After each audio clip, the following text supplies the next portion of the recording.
तपोवनी माता सुभद्रा जी कहते हैं, ऋषिकेश में बढ़ रहे सामाजिक सरोकार मुझे रास नहीं आ रहे थे।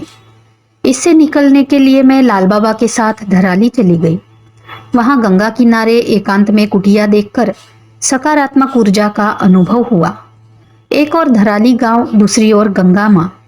पास में सदियों पुराना कल्प केदार के नाम से भगवान शिव का प्राचीन मंदिर।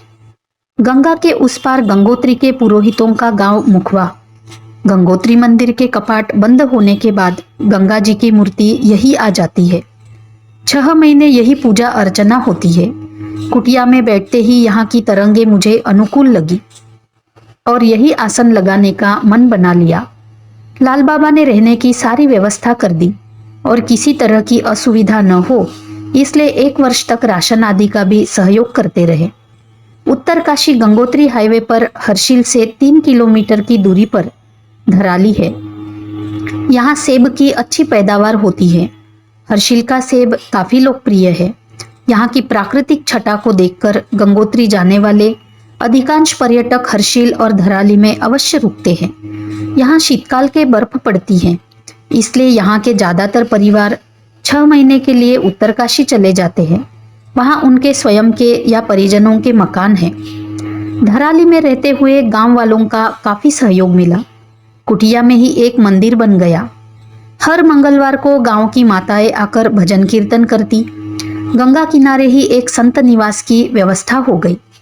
गंगोत्री जाने आने वाले संत यहाँ रात्रि विश्राम करते और कुटिया में आकर भोजन प्रसाद ग्रहण करते। इस तरह धराली में भी संत सेवा शुरू हो गई। मैं संतों के लिए भोजन प्रसाद बनाती।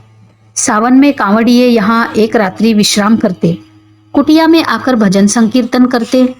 कुछ दिनों के आसपास वही संसार बन गया जिसकी झलक तपोवन में आखिरी शीतकाल के दौरान देखी थी। तपोवन का लेन देन पूरा हुआ तो एक नई यात्रा शुरू हो गई। सेवा वही रही, बस उसका स्वरूप बदल गया। धराली में रहते हुए यात्राएं भी होती रही। कई बार भक्तों की इच्छा होती कि उनके साथ यात्रा पर जाए। ऐसी ही एक यात्रा कैलाश मानसरोवर, काठमांडू और मुक्तिनाथ की हुई। विचार आया कि कैलाश मानसरोवर जाना है। दिल्ली बात हुई और चल दिए। हरिद्वार में डॉक्टर संजय शाह से मिलकर अपने स्वास्थ्य की जानकारी ली। जब उन्हें पता चला और साथ चलने को कहा तो ऐसा संयोग बना कि वह तैयार हो गए। मिशन अस्पताल का इतना व्यस्त रहने वाला डॉक्टर मरीजों की लंबी लाइन के बीच बात करते हुए बन गया कार्यक्रम और निकाल लिया गया समय। नेपाल में विष्णु जी का इस यात्रा में काफी सहयोग रहा। उनके आतिथ्य को देखकर अतिथि देवो भव का साक्षात अनुभव हुआ। विष्णु जी अपनी पत्नी के साथ हमारी यात्रा में शामिल हुए। नेपाल के रास्ते मानसरोवर की यात्रा भारत की सरकारी यात्रा से कुछ सुगम है। रास्ते में कई बार ऐसा लगा कि अब आगे बढ़ना मुश्किल है, लेकिन नारायण ने दुर्गम को भी सुगम बना दिया और कैलाश की परिक्रमा भी संपन्न हो गई। उसके बाद मुक्तिनाथ की भी यात्रा हुई। दल के कुछ लोग वापस चले गए। विष्णु जी के बेटे और बहू हमारे साथ मुक्तिनाथ गए। उनके सहयोग से यह यात्रा भी बहुत अच्छी रही। धराली आने के बाद छोटे भाई नरेंद्र का आना भी शुरू हो गया। वह सेवा भाव से आते, क्षेत्र के लिए मेडिकल कैंप लगाते। संत सेवा में भी अन्य भक्तों की तरह उसका भी सहयोग रहता। एक बार उसने बताया कि मेरी माँ मुंबई में है, मिलना चाहती है। एक भगत को पता चला तो बोले कि मुंबई जाकर माताजी से मिल आते हैं। हम लोग गए, वहां माँ से मिले। हमें देखकर बहुत खुश हुई। बोली कि जाने से पहले एक बार देखने की इच्छा थी, सो पूरी हो गई। वहां परिवार के काफी लोग मिलने आ गए। उडुपी से भी मामा जी का परिवार आ गया मिलने। कुछ समय बाद पता चला कि माँ का शरीर पूरा हो गया। संसार में माँ का दर्जा सबसे ऊपर है। उसके ऋण से उऋण नहीं हुआ जा सकता। उसने गर्भ में आपका पालन किया है, नया जीवन दिया है। उसकी जीवनी शक्ति से आपके शरीर का निर्माण हुआ है। माँ ही बताती है कि आपका पिता कौन है। शुरू के संस्कार भी माँ से ही मिलते हैं। जीवन में उसकी जितनी सेवा कर सके जरूर करें। हर जीव के लिए ईश्वर का पहला स्वरूप उसकी माँ होती है। उसके संस्कार से ही हमारे अंदर भक्ति के बीज अंकुरित होते हैं। महापुरुषों ने कहा है कि आप जिन्हें इस दुनिया में लेकर आए हैं उन्हें आत्मनिर्भर यानी सशक्त बनने तक उनका सहारा बने और जो आपको इस दुनिया में लाए हैं उनके अशक्त होने पर उनका सहारा बने, यानी अपनी सेवा से उन्हें सशक्त बनाए। आजकल कई परिवारों में बच्चे अपने माँ बाप को बोझ समझते हैं। एक माँ 4 बच्चों को जन्म देकर उन्हें पाल पोस कर बड़ा करती है, बच्चों में ही अपनी खुशियां देखती है, लेकिन वही बच्चे बड़े होकर बूढ़े माँ बाप का पोषण नहीं कर पाते।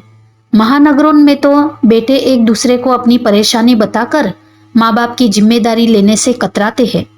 इसी कारण जगह जगह वृद्ध आश्रम खुल गए हैं। तीर्थ स्थानों में तो यह कारोबार भी बढ़ने लगा है। बनारस और वृंदावन में मोक्ष के नाम पर यह कारोबार काफी उन्नति कर रहा है। कई परिवारों में बेटियां ससुराल में रहते हुए अपने वृद्ध माता पिता की देखभाल करती है। हमारे भगत आकर संसार की और अपनी आपबीती सुनाते हैं, उपाय पूछते हैं। माता पिता की सेवा का कोई विकल्प नहीं है। माँ की सेवा सर्वोपरि मानी गई है। गृहस्थ में रहकर वृद्ध माँ पिता की उपेक्षा करते हुए भजन ध्यान साधना और सेवा का कोई मूल्य नहीं है। माँ जीव की पहली गुरु है। उसके गर्भ से ही जीव को संस्कार मिले हैं। उसके त्याग और तप ने ही जीव को चलना और बोलना सिखाया है। इसलिए परिवार में अपने अशक्त माता पिता के लिए आप सशक्त सहारा बने। आपको जो संस्कार मिले हैं उसे बच्चों को दे। बच्चों को अच्छे संस्कार देने और उन्हें आगे बढ़ाने में माँ की प्रमुख भूमिका होती है। इसीलिए गर्भ में अपना बच्चा आने के बाद से ही अपने भाव अच्छे बनाए रखे। उस समय माँ के जैसे भाव होते हैं उसका बच्चे पर वैसा ही प्रभाव पड़ता है। इसके लिए परिवार में खुशी और प्रेम का माहौल रहना चाहिए। माँ खाना बनाए तो प्रेम का भाव हो और ईश्वर का स्मरण। पति या बच्चे खाना खाए तो प्रेम से, भगवान का प्रसाद समझकर वैसा ही भाव बनाए रखे। इसलिए खाना बनाए प्रेम से, खिलाए प्रेम से और खाए प्रेम से। कहा भी है, जैसा अन्न वैसा मन। एक चोर चोरी के धन से घर में सामान ले जाता तो पत्नी से कहता कि आज जब भोजन बनाओ तो पहले किसी साधु को बुलाकर भोजन कराना। पत्नी को अच्छा नहीं लगता कि मेहनत की कमाई से आया राशन मुफ्त में लोगों को खिलाते रहे। चोर का भी स्वार्थ होता कि चोरी का माल है, पहले किसी साधु को खिला दे तो पाप कम हो जाएगा। एक दिन चोर ने किसी सेठ के बड़े माल पर हाथ साफ कर दिया। उस दिन घर में पकवान बनाने को कहा और मंदिर के बड़े महाराज को बुलाया खाने पर। पत्नी ने बेमन से भोजन बनाया और महाराज जी के आगे परोस कर चली गई। भोजन के लिए साधु जहां भी जाते थे अपना तांबे का लोटा साथ ले जाते थे। उस दिन ले जाना भूल गए। भोजन के समय चोर ने भी तांबे के लोटे में जल दिया। खाने के बाद महाराज लौटे तो तांबे का लोटा अपने साथ ले आए। मंदिर आकर पता चला कि वह यजमान के घर का लोटा अपने साथ ले आए हैं। उनके मन को बड़ी ग्लानि हुई। क्या समझेंगे परिवार के लोग? अब क्या करें? स्वादिष्ट भोजन से तृप्ति की जगह लोटे को लेकर विरक्ति उत्पन्न हो गई। गांव के किसी परिचित को बुलाया और उससे वापस भिजवाया। तब पता चला कि वह तो चोर है जिसने भोजन पर बुलाया था। अन्न का ही प्रभाव था जिससे महाराज जाने अनजाने लोटा ले आए और आनंद अवसाद में बदल गया। अन्न का और संग का प्रभाव मन पर अवश्य पड़ता है, इसीलिए सचेत रहना चाहिए।